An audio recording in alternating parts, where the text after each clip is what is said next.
मुनिवर, महाराज दिन भर वन में मृग्या करते करते थक गए हैं।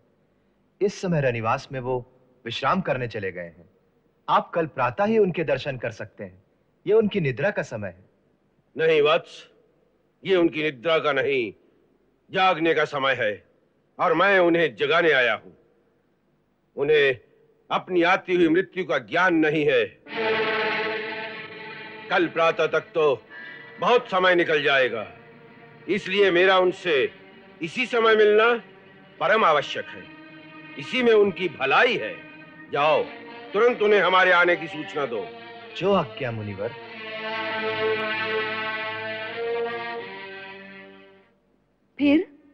फिर क्या? ये सोने का बोझ सिर से उतरा है तो पवित्र बुद्धि जागी है। मैं इसके लिए कड़े दंड का अधिकारी हूँ।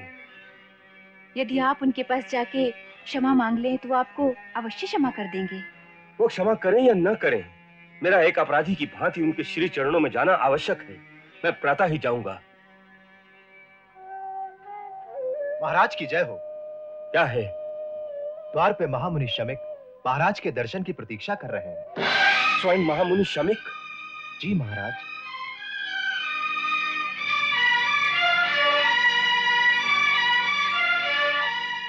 क्या वो क्रोध में हैं? रानी, वो क्रोध में हो या न हो, इससे हमारे धर्म और कर्तव्य में कोई अंतर नहीं आना चाहिए। महामुनि राजद्वार पर खड़े हैं, हमें उन्हें राजमहल में लाकर उनका यथोचित आदर सत्कार करना चाहिए।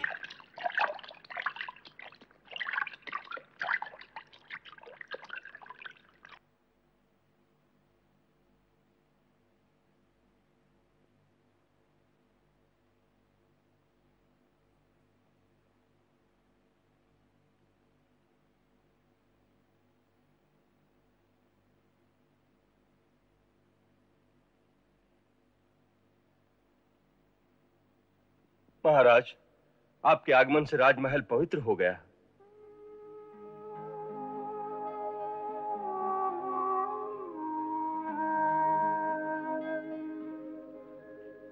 मुनिवर, इससे पहले कि आप हमारे दुष्कर्म की बात कहें, हम अपना अपराध स्वीकार करते हैं और आपको यह आश्वासन देते हैं कि हमारे उस जघन्य अपराध के लिए जो भी दंड आप देना चाहेंगे, हम उसे शिरोधार्य कर लेंगे।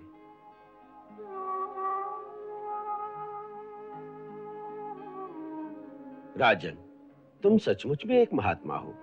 हम अपनी दिव्य दृष्टि से देख चुके हैं। जो कुछ भी हुआ वो तुम्हारे राजमुकुट में बैठे हुए कलयुग के प्रभाव के कारण हुआ। इसमें तुम्हारा दोष नहीं था, दोष तो समय का है। इसीलिए हमारे हृदय में ये सोच सोचकर अत्यंत पीड़ा हो रही है कि जिस अपराध के लिए वास्तव में कोई और दोषी है, उसके लिए तुम्हें इतना कठोर दंड भोगना पड़ेगा। प्रेरणा चाहे किसी की भी हो, परंतु दोष तो मेरे ही द्वारा हुआ है। उसके लिए मुझे दंड मिलना उचित ही होगा। इसलिए हे मुनिवर, आप हमें कठोर से कठोर दंड देने में संकोच न करिए। नहीं राजन, मैं तुम्हें कदापि दंड नहीं देना चाहता, क्योंकि मैं तुम्हें दोषी मानता ही नहीं। तो दंड क्यों दूंगा?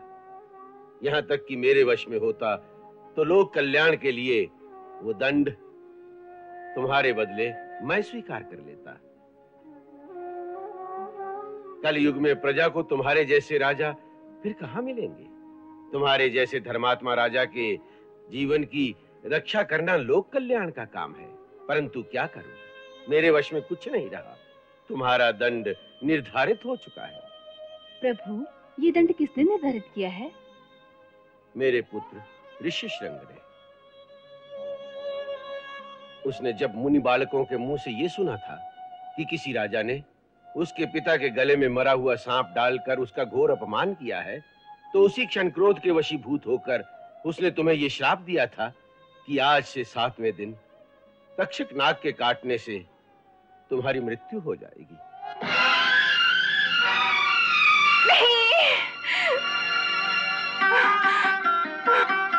रानी, इन्हें रनिवास में ले जाओ। जो आज्ञा।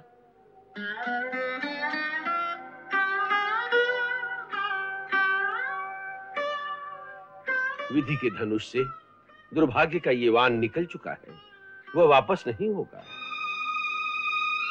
मैं तुम्हें यही बताने आया हूं कि इस संसार में अब तुम्हारे बचने का कोई उपाय नहीं है। इसलिए इन 7 दिनों में तुम अपना परलोक सुधारने का उपाय करो। जिस स्त्री पुत्र की तुम चिंता कर रहे हो वो तुम्हारे साथ नहीं जाएंगे, यहीं रहेंगे।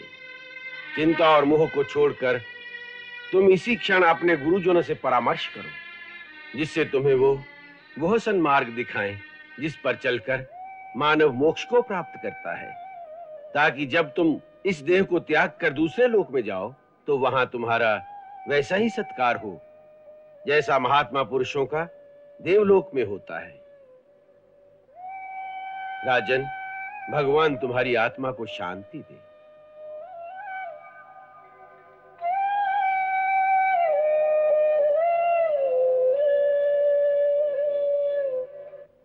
महाराज परीक्षित, इस प्रकार सहसा अर्धरात्रि के समय आने का कारण? सब कुशल तो है ना? गुरुदेव, मुझे अभी अभी पता चला है कि महामुनि शमीक के पुत्र श्रृंगी ऋषि ने मुझे शाप दिया है, जिससे आज से 7वें दिन मेरी मृत्यु हो जाएगी। भगवान, मैं ये जानने के लिए आपके पास आया हूं कि जिस मनुष्य के जीवन के केवल 7 दिन रह जाए वो ऐसा क्या करे, कौन सा कर्म करे जिससे उसका परलोक संवर जाए, वो मुक्ति पा सके। राजन, जिसे मुक्ति की कामना हो उसके पास एक ही मार्ग है, भक्ति का मार्ग। परंतु प्राणी के हृदय में भक्ति का भाव किस तरह प्रवाहित हो, भक्ति का बीज किस तरह अंकुरित हो, इसका कोई सरल साधन है? है, अति सरल साधन है। भगवान वेदव्यास ने लिखा है कि यत् फलम नास्ति तपसा न योगेन समाधिना तत्फलम लभते सम्यक कलौ केशव कीर्तनात्। अर्थात जो फल तपस्या, योग एवं समाधि से भी नहीं मिलता, कलयुग में वही फल श्री हरि कीर्तन अर्थात कृष्ण लीला का गान करने से सहज ही मिल जाता है। इसलिए तुम श्रीमद् भागवत कथा का श्रवण और कीर्तन करो। उसमें श्री कृष्ण की दिव्य लीलाओं का पवित्र वर्णन है। उसी के श्रवण से उत्पन्न हुई भक्ति ही तुम्हारे मोक्ष का कारण होगी। ऐसा है तो गुरुदेव, अपना सेवक जानकर मुझे भागवत कथा का दान दीजिए। राजन, इस समय उसके पूर्ण अधिकारी भगवान वेदव्यास के पुत्र भगवान शुकदेव ही हैं। तुम उनकी शरण में जाओ, वो अवश्य तुम्हें श्रीमद् भागवत कथा अमृत का पान कराएंगे।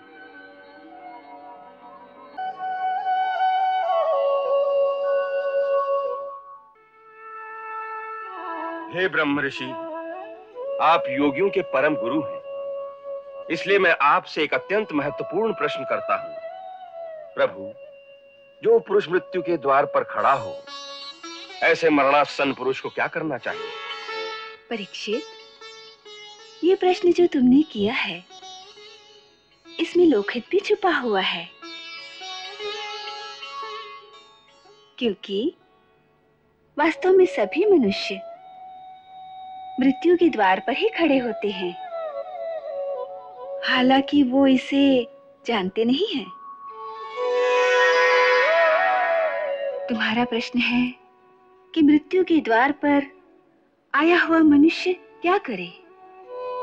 हे राजन, इसका उत्तर सुनो। मृत्यु का समय आने पर मनुष्य घबराए नहीं।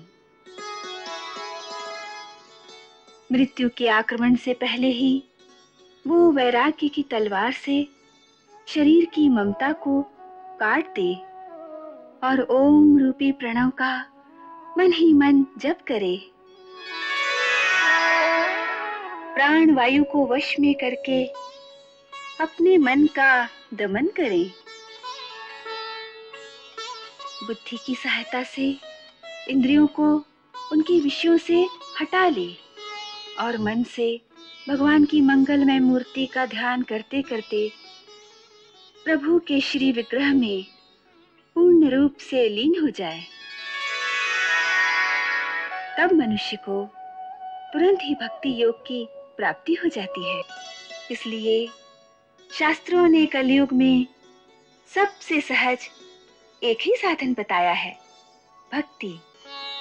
इसलिए हे राजन, मैं तुम्हें भागवत पुराण की कथा सुनाऊंगा, जो भक्ति रस की ऐसी गंगा है कि जो प्राणी एक बार उसमें स्नान कर लेता है वो फिर भक्ति रस की उस नदी से बाहर निकलना ही नहीं चाहता, उसी में डूब जाता है। वही उसका मोक्ष है।